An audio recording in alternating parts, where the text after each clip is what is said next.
Okay, so a really difficult video today, I think. We're going to take a look at a grammar test, and it's really tough stuff. It's looking at verb structures today. So what we're going to do is we're going to take a look at the Objective Proficiency workbook. It's in Unit 3, this activity. And what we're going to do is we're going to take a look at 12 sentences which have an error with verb structure. What we want to do here, there's going to be 3 points per correct answer because we need to identify the error for 1 point, correct the error for 2 points, and then we need to restructure the sentence beginning with the words given in brackets, like you can see here in this example. So, as I said, 12 sentences, 3 possible points per question, and let's just get straight into it without further ado. Let's see how many you can get out of the 36 points in total. The drilling is still going on. It's been going on for about a week now.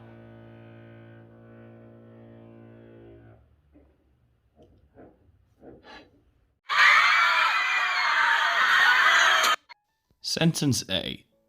There should be no problem in arranging that loan for you unless you will fail to meet our terms and conditions. So this is a very typical error arising from doubts about the subjunctive, but we must try not to get confused. This is essentially a first conditional sentence. There should be no problem is similar to saying there will be no problem. Unless is similar to saying if this happens, right? So we're just going to use the present simple after unless. We're going to say unless you fail, not unless you will fail.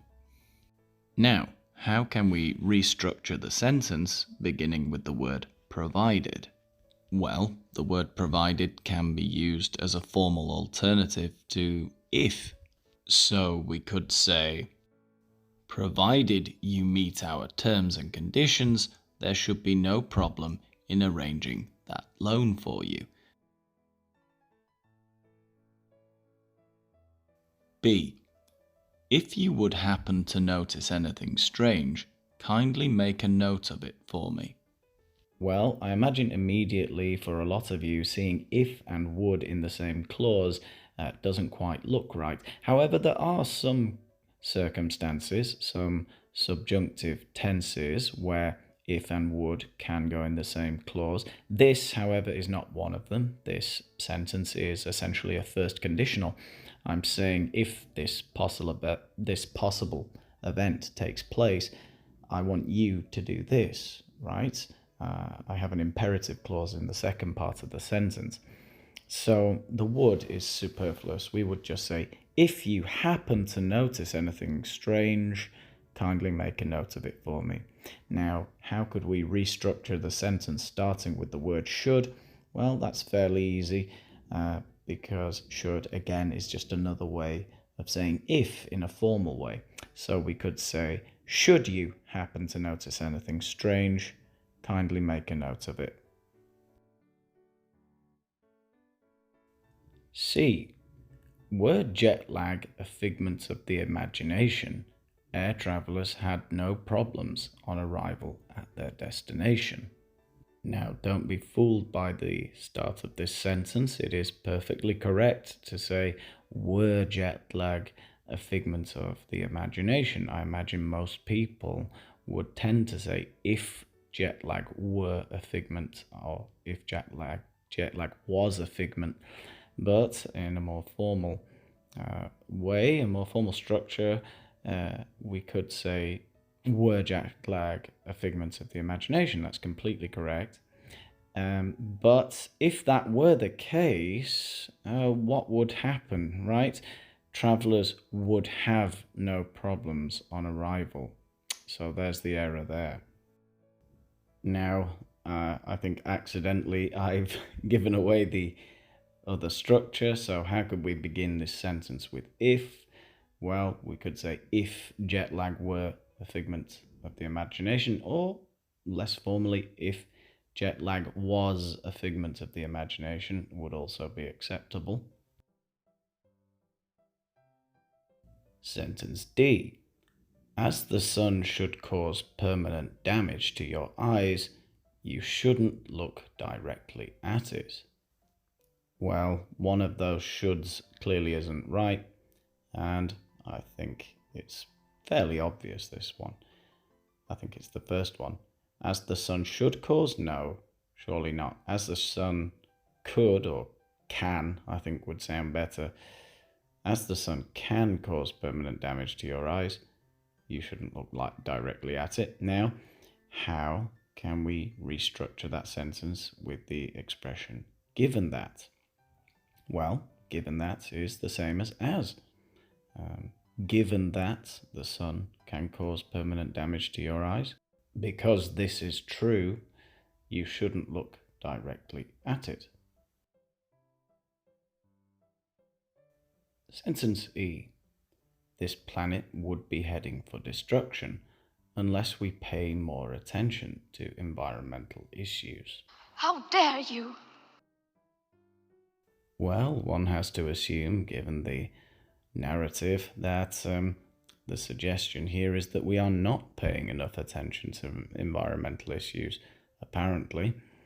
So this planet is heading for destruction, not would be, but is heading for destruction, unless we pay more attention to environmental issues. Or perhaps will be heading for destruction, would also be possible. Either way, it just has to sound more definite. So, how can we begin the sentence with if? Well, I imagine if we don't pay more attention to environmental issues, the planet will be heading for destruction, or is heading for destruction. Sentence F. Provided you stay calm, we would be able to assess the situation quickly. So I think I'm going to assume that it's the second part of the sentence that is wrong. So we're saying provided you stay calm, on that condition, we will be able to assess the situation quickly, right? It's possible that you won't stay calm, in which case we won't be able to, but we will be able to, provided you stay calm. So again, if is the same as provided. So if you stay calm, we will be able to assess the situation quickly. Sentence G.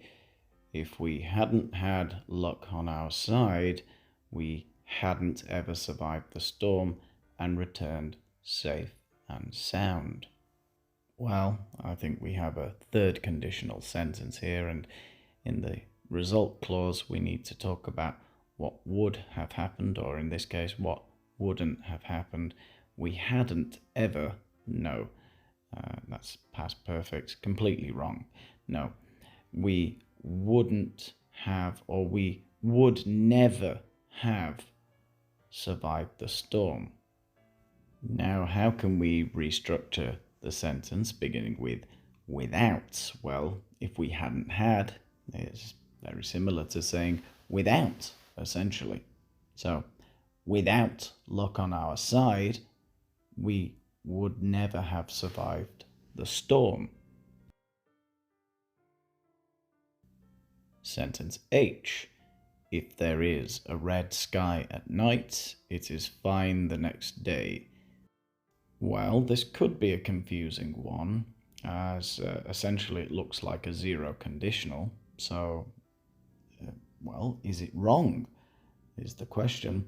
But these two things are not simultaneous. They still have a relationship in time, and there being a red sky the night before a fine day needs to be related in the sentence. So, if there is a red sky at night, it will be fine the next day. No, I think would be a better way of writing that. Now, how could we do the same thing with the expression as long as is the same as if. So, as long as there is a red sky at night, it will be fine the next day. Sentence I. If you spend long periods of time above 5,500 meters, you must experience the ill effects of altitude. Well, I think this is just a normal conditional, first conditional, that if you do this, this is what will happen to you. So you will experience the ill effects of altitude. Or maybe we could say you may or you might experience the ill effects of altitude, but probably will, certainly given that we have the words provided not in brackets, which means I'm going to form the sentence provided you don't spend long periods of time above 5,500 meters, you won't experience the ill effects of altitude. Sentence J. You wouldn't have this wonderful evidence to support your theory now if you didn't persevere with your research. Well, I actually have a bit of a qualm with this sentence because technically it's not incorrect. You wouldn't have this evidence now if you didn't persevere in general with your research. But I think I understand that what they want here is a mixed conditional to show that something that you did has an effect in the present. So you wouldn't have this wonderful evidence now if you hadn't persevered with your research. Now, how do we restructure with but for? But for is like saying if it hadn't been for something, right? So we need to change this quite a bit, and the order of the sentence, the order of the clauses. So I think I would say, but for your perseverance with your research, you wouldn't have the wonderful evidence to support your theory now. Could be more ways to write that. Sentence K. Unless you took time to acclimatise when you arrive in a hot country, you will be asking for trouble. A bit of a clumsy sentence, I think, but anyway, so you will be asking for trouble. So if you don't do this, essentially, no. So unless you take time to acclimatise when you arrive in a hot country, you have to get used to the weather. Otherwise, you will be asking for trouble, right? So take instead of took, I think. And then with as long as, that's going to be a very strange sentence, but I guess as long as you take time to acclimatise when you arrive in a hot country, so long as you do that, you won't be asking for trouble. Bizarre. I don't think anyone has ever said that sentence before, unless they were reading this book, of course. Final sentence then, sentence L. I'll agree to come to the party as long as you haven't worn those ridiculous trousers. Well, I don't know what kind of controlling maniac would say that, no. You're not going to go to the party if someone has done something beforehand, worn some trousers that you don't like. My God, get out of that relationship, it's toxic. So no, I think I'll agree to come to the party as long as you don't wear those ridiculous trousers, which is almost as horrible. But anyway, here is an almost diplomatic way of putting it to your life partner, that you don't plan to go with them anywhere unless they wear what you want, on condition that on condition that you don't wear those ridiculous trousers. I'll agree to come to the party, I think. No? Lovely.